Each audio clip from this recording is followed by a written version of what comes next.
கர்த்தருடைய பிள்ளைகளை, இன்றைக்கு நான் உங்களுக்கு அதாவது யூடியூப் வியூவர்ஸ்க்கு தெரியும் இன்றைக்கி என்ன தலைப்பில் பேச போகிறேன்னு.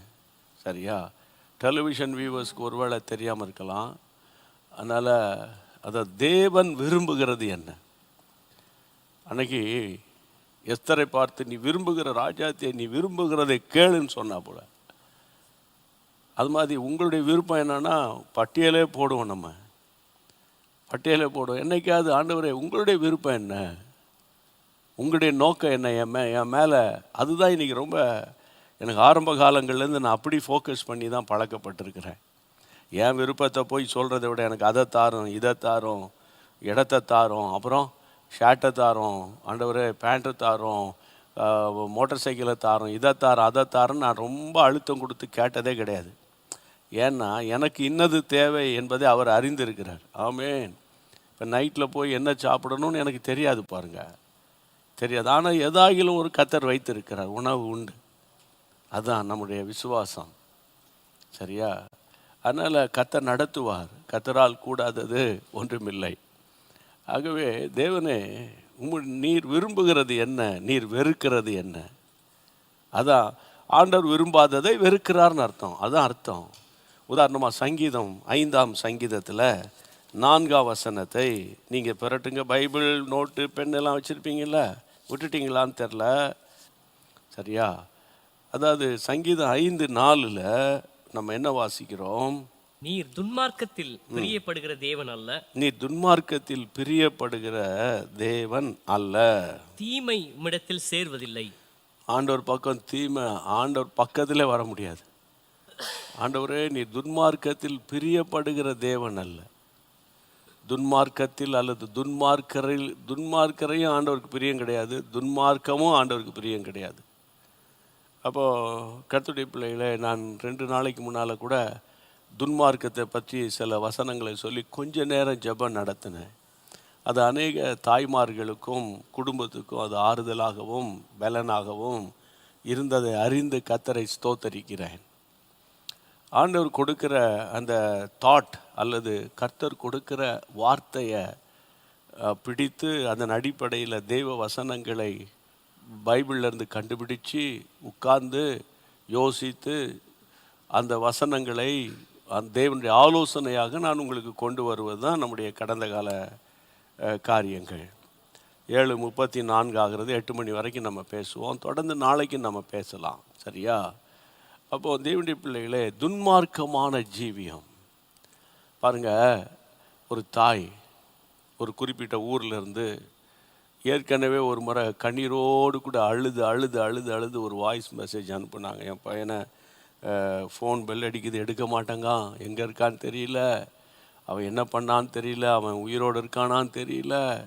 ஒரு தாய் இயேசுவை அறியாத குடும்பத்திலிருந்து ஆண்டவரை ஏற்றுக்கொண்டு ரட்சிக்கப்பட்டு கர்த்தரை அறிந்திருக்கிறேன் நான், எனக்கு இந்த வேதனை அப்படின்னு கதறி கதறி ஒரு வாய்ஸ் மெசேஜ் அனுப்பி அதுக்கப்புறம் எப்படி அவனை கண்டுபிடிச்சி கொண்டு வந்தால் திரும்ப அடுத்த நாளும் அவன் ஒரு குடிகாரன்.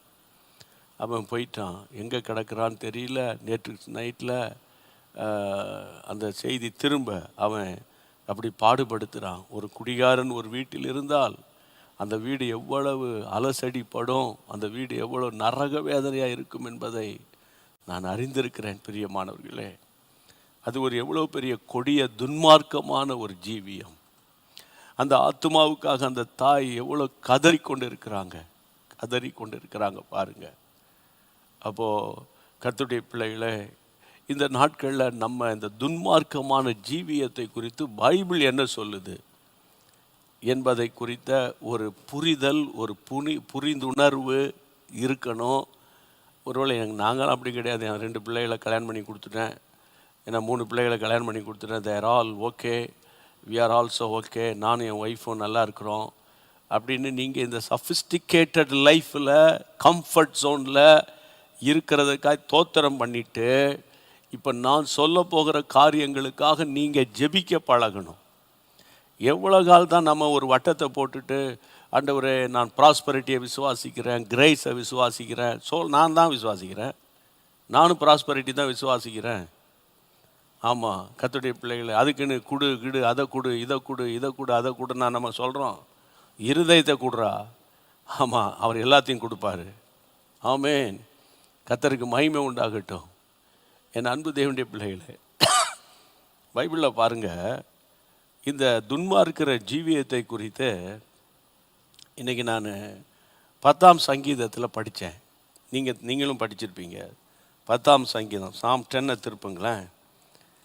கர்த்தருடைய பிள்ளைகளே, துன்மார்க்கரை பற்றிய சங்கீதம்னு ஒரு பக்கத்தில் நீங்கள் எழுதி வச்சிங்கன்னா கூட அது ரொம்ப பொருத்தமாக இருக்கும். கர்த்தருடைய பிள்ளைகளே, கர்த்தாவே முதல் வசனத்திலிருந்து கர்த்தாவே முதல் வசனத்திலிருந்து நீங்களும் சத்தம் போட்டு என்ன கூட வாசிக்கலாம், எங்களோட வாசிக்கலாம். வாசிங்க. கர்த்தாவே ஏன் தூரத்தில் நிற்கிறீர்? தூரத்தில் நிற்கிறீர். ஆபத்து நேரிடுகிற சமயங்களில். அதாவது கர்த்தாவே ஏன் தூரத்தில் நிற்கிறீர்? ஆபத்து நேரிடுகிற சமயங்களில். ஆபத்து நேரிடுகிற சமயங்களில் நீர் ஏன் மறைந்திருக்கிறீர்? நீர் ஏன் மறைந்திருக்கிறீர்? துன்மார்க்கன். நல்ல கவனிங்க. கர்த்தருடைய 10ஆம் சங்கீதத்தை ஆக்கியோன் சொல்றாரு, கர்த்தாவே ஏன்பா தூரத்தில் நிற்கிறீங்க? ஆபத்து, அந்த நம்ம ஸ்க்ரீனில் பார்க்குற டிரான்ஸ்லேஷனில் துன்பம் அப்படின்னு இருக்குது. எல்லாம் ஒன்று தான். துன்பம் நேரிடுகிற சமயங்களில் நீர் ஏன் மறைந்திருக்கிறீரப்பா? ஆமாம், கர்த்தருடைய பிள்ளைகளே, இன்றைக்கி நீங்களும் இந்த மாதிரி ஒரு கேள்விகளை உங்கள் மனதில் எழுப்பிட்டுருப்பீங்க, வெளியே சொல்ல மாட்டீங்க. இந்த துன்பமான காரியங்கள், வேதனையான காரியங்களை ஏன்பா மறைஞ்சிட்டீங்க? ஏன் காப்பாற்றாமல் போயிட்டீங்க? ஏன் விடுதலையாக்காமல் போயிட்டீங்களேப்பா, விட்டுட்டீங்களேப்பா அப்படின்னு நீங்கள் சஞ்சலப்பட்டு கொண்டிருக்கலாம், அங்கலாய்த்து கொண்டிருக்கலாம். அப்போ இன்றைக்கி இந்த வசனத்திலிருந்து நம்ம அறிகிற பாடம் என்னன்னு கேட்டால், இது முதல் வசனம். 2ஆம் வசனத்தை வாசிக்கலாம். துன்மார்க்கன் தன் பெருமையினால். துன்மார்க்கன் தன் பெருமையினால சிறுமைப்பட்டவனை கொடூரமாய் துன்பப்படுத்துகிறான். துன்மார்க்கன் தன் பெருமையினால சிறுமைப்பட்டவனை துன்பப்படுத்துகிறான். அவர்கள் நினைத்த சதி மோசங்களில் அவர்களே அகப்படுவார்கள். அவர் நினைத்த சதி மோசங்களில் அவர்களே அகப்படுவார்களாம். இன்னொரு முறை வாசிங்க. துன்மார்க்கன் தன் பெருமையினால் சிறுமைப்பட்டவனை கொடூரமாய் துன்பப்படுத்துகிறான். அவர்கள் நினைத்த சதி மோசங்களில் அவர்களே அகப்படுவார்கள். துன்மார்க்கன் தன் உள்ளம் இச்சித்ததை பெற்றதினால் பெருமை பாராட்டி. போதும். முதலாவது, துன்மார்க்கன் தன் பெருமையினால சிறுமைப்பட்டவனை கடூரமாய் துன்பப்படுத்துகிறான். அவர்கள் நினைத்த சதி மோசங்களில் அவர்களே அகப்படுவாங்க. ஆனால் ஆரம்பத்தில் ஒன்றும் தெரியாது. துன்மார்க்கமாக நடக்கிறவங்கள பார்த்தீங்கன்னா அவங்க பேச்சு, அவங்க வார்த்தை, செயல்பாடு, தாய் தகப்பனை மதிக்க மாட்டாங்க, ஏன்னா அண்ணன் தம்பியை மதிக்க மாட்டாங்க. அவங்க தனக்கு எல்லாம் தெரியுன்ற மாதிரி பண்ணுவாங்க. காரணம் பெருமை. ஒரு வேலை கிடச்சிருக்கோம், நல்ல வேலையில் இருப்பாங்க, அல்லது ஒரு வீடை கட்டியிருப்பாங்க, சில வாகனம் வாங்கியிருப்பாங்க, அந்த பெருமையானவைகளை பேசுவாங்க. கர்த்தருடைய பிள்ளைகளை, துன்மார்க்கருடைய நாவு பெருமையானவைகளை பேசும். பெருமை. அதாவது இந்த முழு வேதத்தில் எத்தனை ஆயிரக்கணக்கான வசனம் இருக்குல்ல, ஆனால் ஒரே ஒரு இடத்துல மட்டும் என் ஆண்டவர் சொல்லுவார். யாக்கோபின் நிருபம் யாக்கோபு மூலமாக சொல்லுவார். அதாவது யாக்கோபு 4ஆம் அதிகாரம் 6ஆம் வசனம். வாசிங்க, இன்னொரு முறை வாசிங்க. அவர் அதிகமான கிருபையை அளிக்கிறாரே. அவர் அதிகமான கிருபைகளை அளிக்கிறாரே. ஆதலால் தேவன் பெருமையுள்ளவர்களுக்கு எதிர்த்து நிற்கிறார். பெருமையானவர்களுக்கு அல்லது பெருமை உள்ளவர்களுக்கு ஆண்டவர் எதிர்த்து நிற்கிறார். தாழ்மை உள்ளவர்களுக்கோ கிருபை அளிக்கிறார். தாழ்மை உள்ளவனுக்கு கிருபை அளிக்கிறார். பெருமைக்காரனுக்கு ஆண்டவர் எதிர்த்து நிற்கிறார். பெருமை உள்ளவர்களுக்கு எதிர்த்து நிற்கிறார். கர்த்தருடைய பிள்ளைகளை, இந்த ப்ரௌட் அண்ட் ப்ரைடு, இங்கிலீஷில் அப்படி சொல்கிறாங்கல்ல, ப்ரௌடு. என் ஸ்டேட்டஸ் தெரியுமா? இந்த துன்மார்க்கனுடைய பேச்செல்லாம் பார்த்தீங்கன்னா என் ஸ்டேட்டஸ் தெரியுமா? என்னுடைய நிறைய பேர் விசுவாசிகள், நிறைய பேர் சமீபத்தில் கூட ஒரு அம்மா பேசும்போது, என் ஸ்டேட்டஸ் தானே தெரியும். என்ன ஸ்டேட்டஸ்? உன் ஸ்டேட்டஸு இந்த வாட்ஸ்அப்பில் தான் வச்சுக்கலாம் உன் ஸ்டேட்டஸை. கர்த்தருடைய பிள்ளைகளை, ஸ்டேட்டஸ் எங்கேயோ அறியப்படாத நம்ம, இல்லை அறிமுகம் இல்லாதவங்க, நம்ம முகவரி இல்லாத ஆட்கள். நான் என்னெல்லாம் அப்படி தான் சொல்லுவேன், முகவரி இல்லாதவங்க நம்ம. முகவரி அவர் தான் கொடுத்தாரு. ஆமென்.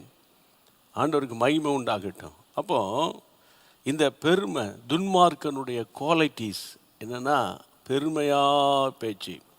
இந்த வசனத்தில் பாருங்க, பெருமையினால் சிறுமைப்பட்டவனை கடுமையாய் துன்பப்படுத்துவானா, அவர்கள் நினைத்த சதி மோசங்களில் அவர்களை அகப்படுவானா அவனுக்கு தெரியாது. பாருங்க, இப்போ நான் பேசும்போது தயவு செய்து என்ற அன்பான ஆலோசனை உங்களுக்கு தான் பேசுகிறாங்க. தம்பி உனக்காக தாண்டா பேசுகிறாரு, மருமகளை பார்த்து அல்லது உனக்காக தான் இந்த செய்தின்னு சொல்லாதீங்க. ஸோ அப்படி தயவு செய்து அப்படி மட்டும் பேசாதீங்க. அதாவது இருக்கிறதுல மகா கொடிய பெருமை என்ன தெரியுமா? Spiritual pride. இருக்கிறதுல இப்போ துன்மார்க்கன் அவன் கர்த்தரை அறியாதவன், சரியான கர்த்தருடைய அன்பை புரியாதவன். அதனால் அவனுக்குள்ள அந்த பெருமையை நாவி வேலை செய்து கிரியை செய்து. ஆனால் இன்றைக்கி கர்த்தரை அறிந்த நிறைய விசுவாசிகளுக்குள்ள ஊழியர்களுக்குள்ள ஒரு பயங்கரமான ப்ரைடு. அதனால்தான் ஆண்டவர் அப்படிப்பட்ட ஆட்களை ஓரளவுக்கு பயன்படுத்திட்டு அப்படியே அந்த மட்டத்திலே வச்சுக்கிடுவார். ஷைன் பண்ண முடியாது. உதாரணத்துக்கு கிரிக்கெட்டில் பார்த்தீங்கன்னா 12 பேரை சூஸ் பண்ணுறாங்க. அந்த 12 பேருமா ஒரே நேரத்தில் மைதானத்தில் தென்படுவார்கள் தோன்றுவார்கள்னா இல்லை. 12th மேன் என்று ஆங்கிலத்தில் சொல்கிறாங்க. அவர் அந்த பெவிலியனில் அல்லது அந்த ட்ரெஸ்ஸிங் ரூமில் உட்காந்துக்கிட்டு இருப்பார், அல்லது வெளியே கிரவுண்டுக்கு வெளியே நின்று பார்த்துக்கிட்டே இருப்பாங்க. அவரும் திறமையானவர் தான், தாளந்து உள்ளவர் தான், எஃபிஷியண்ட்டான ஒரு மனுஷன்தான். ஆனால் அவர் விளையாடுறதுக்கு அவரை அழைக்கல. 12th மேனாக இரு, திடீர்னு தண்ணி கிடைச்சா, தண்ணி தாகம் இருந்தா, ஆமேன், அதாவது விளையாடிக்கிட்டு இருக்கிறவங்களுக்குள்ள தாகம் வந்தால், அல்லது கைகால் அடிபட்டா, அல்லது பேட்டு உடஞ்சி போனால், அது வேறு பாலை கொண்டு வரணுன்னா இவங்க தான் ஓடுவாங்க. அப்போ தான் அவரை பார்க்க முடியும். அதுதான் 12th மேன். நான் ஏன் இதை சொல்கிறேன் தெரியுமா? அந்த கர்த்தருடைய பிள்ளைகளை இந்த கிரிக்கெட்டில் அத்தனை பேரும் தெரிந்து கொள்ளப்பட்டாலும் பார்த்தீங்கன்னா சிலர் உள்ளே வரும்போது பயங்கரமாக கரந்தட்டி ஆரவாரம் பண்ணுவாங்க. ஸ்டார் பிளேயர்ஸ்ன்னுவாங்க, நட்சத்திர விளையாட்டு வீரர். ஒரு பவுலிங்கில் இருக்கலாம், அல்லது பேட்டிங்கில் இருக்கலாம், அல்லது ஃபீல்டிங்கில் இருக்கலாம், இல்லை ஹார்ட் ஹிட்டராக இருக்கலாம், இல்லை சரியா கர்த்தருடைய பிள்ளைகளை மிடில் ஆர்டராக இருக்கலாம், ஓப்பனராக இருக்கலாம். ஏன்னா இப்படி அவங்க ஷைன் பண்ணுவாங்க. அப்போ நான் ஏன் இது இவ்வளோ எக்ஸ்பிளைன் பண்ணுறேன்னு கேட்டால், ஆவிக்குரிய வாழ்க்கையில் எப்படி இருக்கணும்னு தெரியுமா? நம்ம ஊழியர்களாக எங்களை போன்ற ஊழியக்காரர்களும் விசுவாசிகளும் நீதிமான் நடுப்பகல் வரைக்கும் பிரகாசிக்கிற சூரியனை போல இருக்கணும். சூரியனை போல இல்லை, நடுப்பகல் வரைக்கும். அப்படின்னா என்ன அர்த்தம்? உச்சக்கட்ட உஷ்ணம், உச்சக்கட்ட சூடு, உச்சக்கட்ட வெப்பநிலை. அந்த நடுப்பகல் வரும்போது தான் ரொம்ப ஹாட். அந்த சம்மர் டைமில் தான் அதை நீங்கள் பார்க்க முடியும். அந்த உச்சக்கட்ட உஷ்ணம் இருக்கிறது போல் உச்சக்கட்ட அளவில் அவங்க பிரகாசிக்கணும். ஏதோ கொஞ்ச காலம் வாழ்ந்தாங்க, அவங்க எங்கே இருக்கார் அவர் தெரியலையே, அப்படியே. ஆமாம் தெரியல. இப்போ அவரை கேட்டால் இல்லை இங்கே தான் இருக்கிறேன். முன்ன கல்யாணம் ஆகலை பார்த்தீங்களா, அப்போ நான் ஃப்ரீயாக இருந்தேன் பார்த்தீங்களா, ஆமாம் முன்ன வேலை கிடைக்கல பார்த்தீங்களா, இப்போ வேலை கிடைச்சிட்டு பார்த்தீங்களா, முன்ன குழந்தை பெற்றெடுக்கலை பார்த்தீங்களா, இப்போ குழந்தை பெற்றுட்டேன் பார்த்தீங்களா. ஆமாம், அப்போ ஸ்டார் பிளேயர்ஸாக இருந்த கிரிக்கெட்டை விட்ருங்க, நம்ம ஸ்டார் ஸ்பீக்கர்ஸாக இருக்காங்களா, நல்லா பயன்படுத்தப்படுகிற பாஸ்டர்ஸ், பல ஆயிரம் மக்களை ஆதாயம் பண்ணவங்க, பல ஆயிரக்கணக்கான மக்களுக்கு சுவிசேஷத்தை பிரசங்கிக்கிற சுவிசேஷகர்கள், மிஷினரி மூமெண்ட்டில் பெரிய சகாப்தத்தை படைத்த எமில் அண்ணன், பேட்ரிக் ஜாஷ்வா அண்ணன், சாம் கமலேசன், பி சாமுவேல் போன்ற இப்போது இன்னும் ஓடிக்கொண்டிருக்கிற ஸ்டான்லி அண்ணன், அதுக்கப்புறம் இன்னொரு பக்கம் அகஸ்டின் ஜெபக்குமார் அண்ணன். இந்த 70 வயதை கடந்து போனாலும் அவங்க ஓட்டம், அதாவது ஆகாப் ரதத்துக்கு முன்பாக ஓடின எலியாவின் ஓட்டம் போல அல்லவா இருக்கியா? அப்போ பிரியமானவர்களே, பிரகாசிக்கிறாங்க. சிலரை தானே பற்றி பேச முடியுது, எல்லாரை பற்றி பேச முடியல, பேசுறதுக்கு ஒன்றும் இல்லை. அதனால் அவங்களாகவே யூடியூப்பில் பேசிக்கிடுவாங்க. பரவாயில்ல, பேசட்டும், எல்லாருமே பேசணும். என்ன சொல்கிறீங்க? ஆனால் எல்லாரும் ஷைன் பண்ணுறாங்களான்னா இல்லை. 12 பேரை தெரிந்து கொண்டாலும் மறுரூப மலைக்குன்னு ஒரு 3 ஆட்களை கர்த்தர் சூஸ் பண்ணுறார். பேதுரு, யாக்கோபு, யோவான். சில மரித்து போன இடங்களில் அவர்கள் உயிரோடு எழுப்பும்போது ஆண்டவர் பேதுரு, யோவானை கூட்டிகிட்டு தான் போவார், எல்லாரையும் கூட்டிகிட்டு போக மாட்டார். ஏன் கூட்டிகிட்டு போகல எனக்கு தெரியாது. அது மாதிரி வெளிப்படுத்தல் புத்தகத்தை எழுதின யோவானை பத்மு தீவுக்கு கொண்டு போனார் கர்த்தர். பேதுரு அங்கே கொண்டு போல இல்லையா? என் அன்பு தேவனுடைய பிள்ளைகளை, இன்றைக்கு நான் உங்களுக்கு சொல்லிக்கிட்டே இருக்கிறேன். அதாவது அந்தந்த காலங்களில் நீங்கள் பிரகாசிக்க அழைக்கப்பட்டிருக்கிறீங்க. ஆமாம், தொழிலில் நீங்கள் பிரகாசிக்கணும். இல்லை சாப்பிட்றோம் போகிறேன், ஒரு தொகை வருது, வாய் கெட்டுது கை கெட்டுது, அவ்வளோதான், சாப்பிட்டவங்க கொண்டா போகிறோம், அப்படியே வாழ்ந்துட்டா இதுக்காவா நீங்கள் ரட்சிக்கப்பட்டு அபிஷேகம் பெற்று Lord is good all the time சொல்லணும்? உங்கள் நிமித்தம் ஒரு சில கூட்டங்கள் எழும்பணும் இல்லையா? என்ன சொல்கிறீங்க? உங்களால் ஏதாயிலும் ஒரு சம்திங் ஸ்பெஷல் இருக்குன்னு இல்லை? அப்போ கர்த்தருடைய பிள்ளைகளை இந்த பெருமை வந்துடக்கூடாது. ஸ்பிரிச்சுவல் ப்ரைடை பற்றி தான் பேசிக்கிட்டு இருக்கிறேன். போடுமா கர்த்தருடைய பிள்ளைகள், இது இந்த பிரசங்கத்தில் என்ன போல் யாரும் பேச முடியாது. எங்கே பாருங்கள், எனக்கு அன்பான தேவனுடைய பிள்ளைகளை, கர்த்தர் ஒவ்வொருத்தரும் ஒவ்வொரு பகுதிகளில் பயன்படுத்துவார். அதனால் பெருமை பாராட்டுறதுக்கு ஒன்றுமே கிடையாது. கைகளை வைத்து ஜெபம் பண்ணுங்க. ஆண்டவரை, என்னுடைய ஸ்டடீஸ், என்னுடைய சேலரி, அளவிட்டால் என்னுடைய இன்டலெக்சுவல் அல்லது என்னுடைய எஃபிஷியன்சி அல்லது என்னுடைய பேக்ரவுண்டு அல்லது என் ஃபேமிலி ஸ்டேட்டஸு எல்லாம் தூக்கி குப்பையாக எண்ணுறேன்ப்பா, நஷ்டமும் குப்பையுமாக எண்ணுகிறேன்.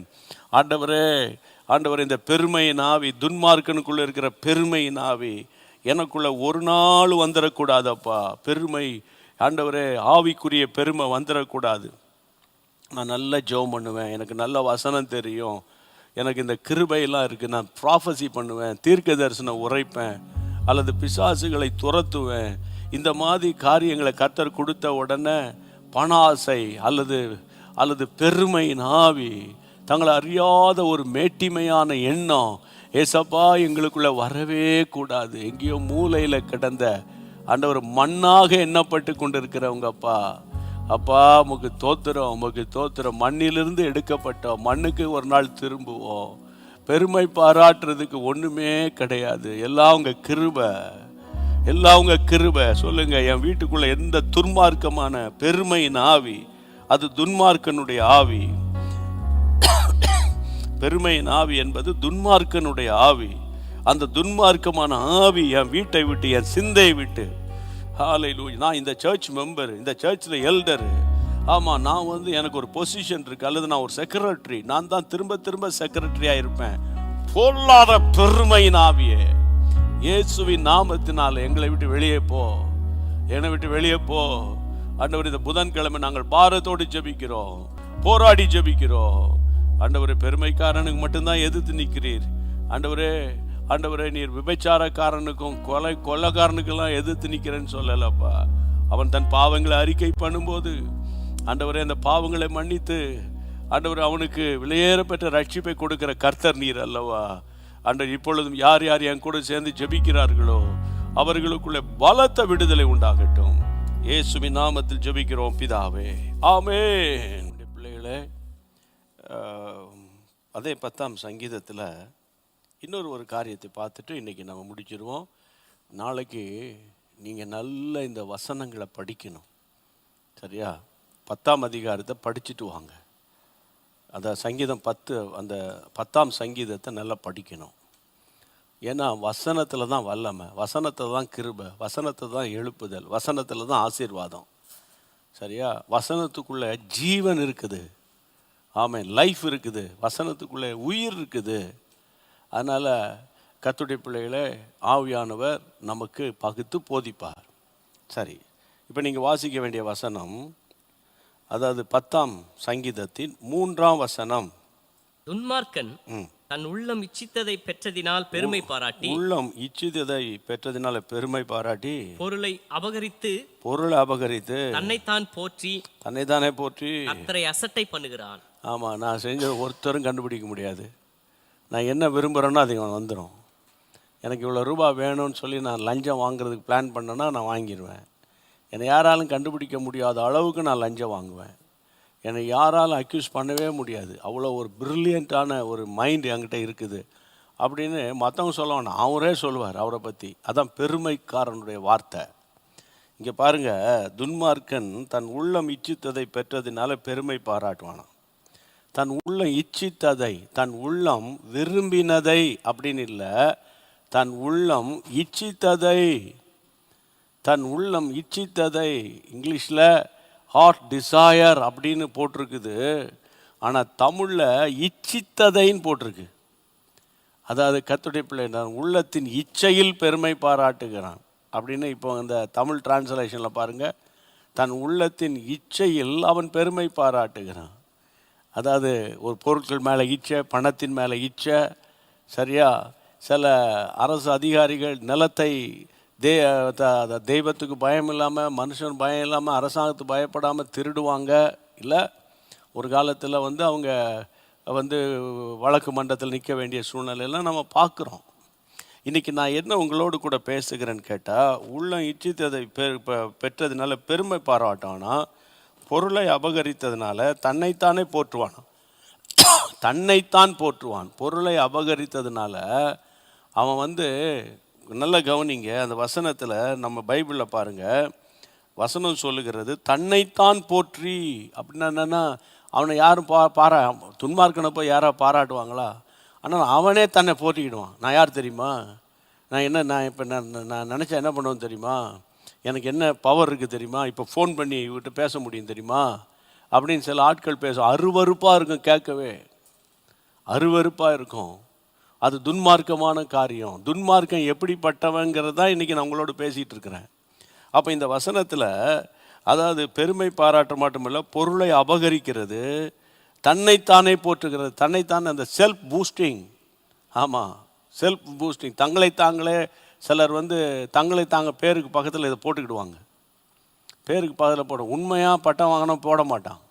அது வேறு விஷயம், அது வேறு விஷயம். கர்த்தருடைய பிள்ளைகளை இந்த நாட்களில் அபகரித்து தன்னைத்தானே போற்றி கர்த்தரை அசட்டை பண்ணுகிற ஒரு கூட்டம், அதான் துன்மார்க்க கூட்டம். ஆண்டவர் அசட்டை பண்ணுறது என்ன? ஆண்டவர் எதுக்கு எடுத்தாலும் ஆண்டவர், எதுக்கு எடுத்தாலும் ஆண்டவர் அப்படின்னு அசட்டை பண்ணுறீங்களா? அது உங்களை அறியாத ஒரு துன்மார்க்கமான ஆவி. துன்மார்க்கமான ஆவி அசட்டை பண்ணும். ஊழியக்காரர்களை அசட்டை பண்ணுறது, வசனத்தை அசட்டை பண்ணுறது, தாயின் ஆலோசனை அசட்டை பண்ணுறது, அசட்டை பண்ணுறது. இது ரொம்ப முக்கியம். அவர் என்ன கிடக்காரு, அவருக்கு என்ன தெரியும், அவருக்கு என்ன தெரியும், அவர் எதாவது படிச்சிருக்காரா? உங்கள் அப்பாவை அவருக்கு என்ன தெரியும்? நான் என்ன பேசுகிறேன், யார்கிட்ட பேசுகிறேன், எதுக்கு போகிறேன், எங்கே வரேன் சொல்லிட்டு போகணுமோ? எங்கே போனாலும் சொல்லிவிட்டு அட்டண்டன்ஸ் போட்டுட்டு போகணுமோ? பிள்ளைகள் இன்றைக்கி அப்பா அம்மாவை பேசுகிற பேச்சு, பிள்ளைகள் பேசுகிற பேச்சு, புருஷன் மனைவி. ஆனால் தான் பார்த்தீங்கன்னா புருஷன் எங்கே போகிறான்னு மனைவிக்கு தெரியாது, மனைவி எங்கே போகிறான்னு புருஷனுக்கு தெரியாது, பிள்ளைகள் எங்கே போனாங்கன்னு என்ன செய்யாது பெற்றோருக்கு தெரியாது. சில வீட்டில் அந்த மாதிரி ஒரு செட்டப்பே அப்படி இருக்குது. சில வீட்டில் எல்லாம் சொல்லிட்டு போக முடியாது. அது வேறு பெருமையாக வேறு பேசிக்கிறாங்க, எல்லாத்தையும் நாங்கள் சொல்லிட்டு போக முடியாது அப்படின்னு. இது ஒரு அருவருப்பான துன்மார்க்கமான ஜீவியம், துன்மார்க்கமான ஜீவியம். அப்போ என் அன்பு தேவனுடைய பிள்ளைகளே, நீங்கள் அதாவது ஏசாயா 53ஆம் அதிகாரம் 3ஆம் வசனத்தில் அவர் அசட்டை பண்ணப்பட்ட ஒரு வாய். அந்த 53:3 நீங்கள் பாருங்கள். 2 முறை அவர் அசட்டை பண்ணப்பட்டிருந்தார். அசட்டை பண்ணப்பட்டார் 2 முறை ஒரு வசனத்தில் வர பாருங்கள். அவர் அசட்டை பண்ணப்பட்டவர், மனுஷரால் புறக்கணிக்கப்பட்டவரும், துக்கம் நிறைந்தவரும், பாடு அனுபவித்தவரும், அவரை விட்டு நம்முடைய முகங்களை மறைத்து கொண்டோம். அவர் அசட்டை பண்ணப்பட்டிருந்தார், அவரை எண்ணாமல் போனோம். கர்த்தரை அசட்டை பண்ணுகிற கூட்டம். என் அன்பு தேவனுடைய பிள்ளைகளே, கர்த்தரை அசட்டை பண்ணுகிற கூட்டம். ஏசாயா 49:7 அவர் மனுஷரால் அசட்டை பண்ணப்பட்டிருந்தார். மனுஷன் அசட்டை பண்ணுறான், மனுஷரால் அசட்டை பண்ணப்பட்டிருந்தார். இஸ்ரவேலின் மீட்பரும் பரிசுத்தருமாகிய கர்த்தர் மனுஷரால் அசட்டை பண்ணப்பட்டவரும். இருக்குதா? குறித்துக்கோங்க. மனுஷன் அசட்டை பண்ணுறான். யார் அசட்டை பண்ணுவாங்கன்னா, ஒரு மனிதன் தெய்வத்தை அசட்டை பண்ணுகிறான் என்றால் அவனுக்குள்ளே துன்மார்க்கமான ஆவி இருக்கிறன்ற அர்த்தம். கர்த்தரை அசட்டை பண்ணுகிறது. எனக்கு அன்பான கர்த்தருடைய பிள்ளைகளே, அதாவது மல்கியா தீர்க்கதரிசியின் புத்தகத்தில் 1ஆம் அதிகாரம் 6ஆம் வசனத்தை பாருங்க. மலாக்கி சாப்டர் 1:6 குமாரன் தன் பிதாவையும் ஊழியக்காரன் தன் எஜமானையும் கனம் பண்ணுகிறார்களே. நான் பிதாவானால் என் கனம் எங்கே? என் கனம் எங்க? நான் எஜமானனானால் எனக்கு பயப்படும் பயம் எங்கே என்று சேனைகளின் கர்த்தர் தமது நாமத்தை அசட்டை பண்ணுகிற ஆசாரியர்களாகிய உங்களை கேட்கிறார். தமது நாமத்தை அசட்டை பண்ணுகிற ஆசாரியர்களை பார்த்து இப்படி ஒரு கொஸ்டின் ஆண்டவர் எழுப்புறாரு. தேவனுடைய நாமத்தை அசட்டை பண்ணுகிற ஆசாரியர்கள் அல்லது ஊழியக்காரர்கள். இன்னைக்கு கர்த்தருடைய பிள்ளைகளை, ஊழியக்காரர்கள் என்ற போர்வையில் இருக்கிற, சரியா, ஊழியத்தை உருப்படியாக தேவ சித்தத்தின்படி செய்யாத ஆட்கள் ஆண்டவரை கனவீனப்படுத்துகிறார்கள். ஆண்டவரை ஒரு கேள்வி எழுப்புகிறார். அதாவது கர்த்தருடைய பிள்ளைகளே, அதாவது ஆசாரியர்கள் என்னை அசட்டை பண்ணுறாங்க, ஊழியக்காரர்கள் ஆண்டவர் எப்படி இதை சொல்லணும்னு நினைக்கும் போது, ஐயோ அந்த ஜனங்கள் என்ன நினச்சிக்கிடும், என்னை அப்ரிஷியேட் பண்ணாது, எனக்கு காணிக்கை கொண்டு வர மாட்டாங்க, எனக்கு விரோதமாக பெட்டிஷன் எழுதி போட்டுருவாங்க டயசிஸுக்கு, அதனால் நம்ம இந்த ஜனங்களுக்கு ஏற்ற மாதிரி ஐஸ் வச்சுக்கிட்டு போகணும் அல்லது சுகர் கோட்டிங் ப்ரீச்சிங் பண்ணணும் அப்படின்னு இருக்கிறாங்கல்ல. அவங்க தான் தேவனை அசட்டை பண்ணுகிற ஆசாரியர்கள்.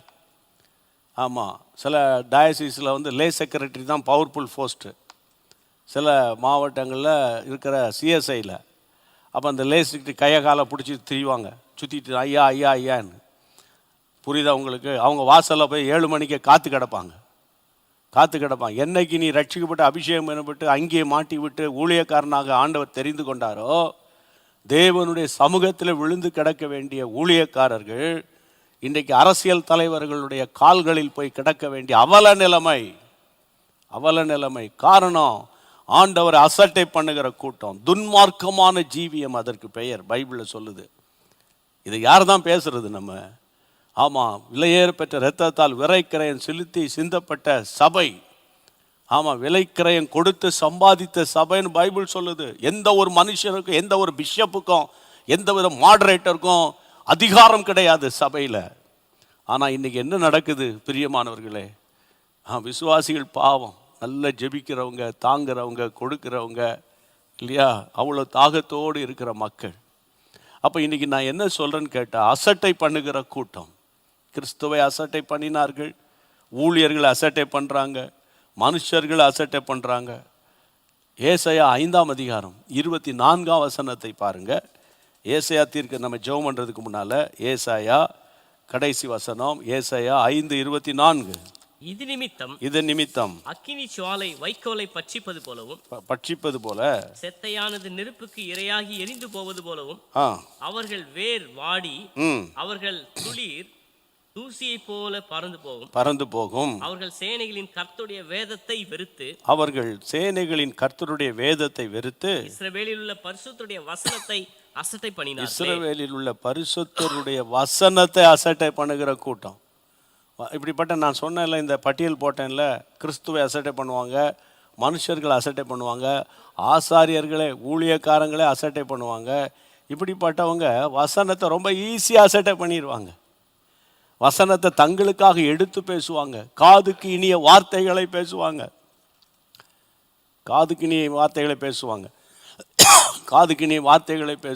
ஒரு குடிகாரன் வீட்டில் வந்துக்கிட்டு ஒய்ஃபை போட்டு அடிக்கிற வீட்டில் அதாவது ஆண்டவர் சொல்லுகிறார், மலைகள் விலகினாலும் பர்வதங்கள் நிலை பெயர்ந்தாலும் என் கிருபை விலகான்னு சொல்கிறார் பிரதர்னா, அவனுக்கு ஒரு தெய்வ பயம் வருமா? தெய்வ பயம்? அவன் மகா குடிகாரனாக இருக்கிறானே. அவன் சொல்லணும், பிரதர் நீங்கள் குடிச்சிக்கிட்டே இருந்தீங்கன்னா உங்கள் சரீரத்துக்கு கேடு. அதான் கர்த்தருடைய பிள்ளைகளை, ஒரு குடிகாரனுக்கு எவ்வளோ சொல்லி பார்த்தாங்க. அவன் இதுதான் கடைசி, இன்றைக்கி தான் கடைசின்னு குடிச்சிட்டே கிடந்திருக்கிறான். கடைசியில் மருத்துவர்கிட்ட கொண்டு போயிருக்காங்க, கொஞ்சம் நல்ல ஆலோசனை சொல்லுங்கயான்னு. இவனுக்கெல்லாம் ஆலோசனை சொல்ல வேண்டிய அவசியம் இல்லை. அவனை பார்த்து, நீ குடிச்சேன்னா 15 நாள் தான் உயிரோடு இருப்ப, அவ்வளோதான், அதுக்கு மேலே இந்த பூமியில் உயிரோடு இருக்கவே மாட்ட அப்படின்னு உன்னுடைய உடல் நிலைமை அப்படி இருக்குன்னு சொல்லி அனுப்புனார். அன்னையோடு அவன் குடியை விட்டுட்டான். ஏன்னா மரண பயம். 75-80 வயசு ஆட்களுக்கே இன்றைக்கி மரண பயம் இருக்குது. கர்த்தருடைய சமூகத்துக்கு போக வேண்டிய, ஆயத்தப்பட வேண்டிய காலம். இன்னும் ஒரு பெரிய பட்டியலை வச்சுக்கிட்டு அவங்க உட்காந்துருப்பாங்க, எனக்கு இதை தாரும் ஆண்டவரே, அதை தாரும் ஆண்டவரேன்னு. ஆமாம், கர்த்தருடைய பிள்ளைகளே, ஆமாம், பரலோக ராஜ்யத்து தேவ சமூகத்துக்கு நம்ம போக ஆயத்தப்படுத்தணும். அதான் ரொம்ப முக்கியம். அந்த வயசு ஆயிட்டு.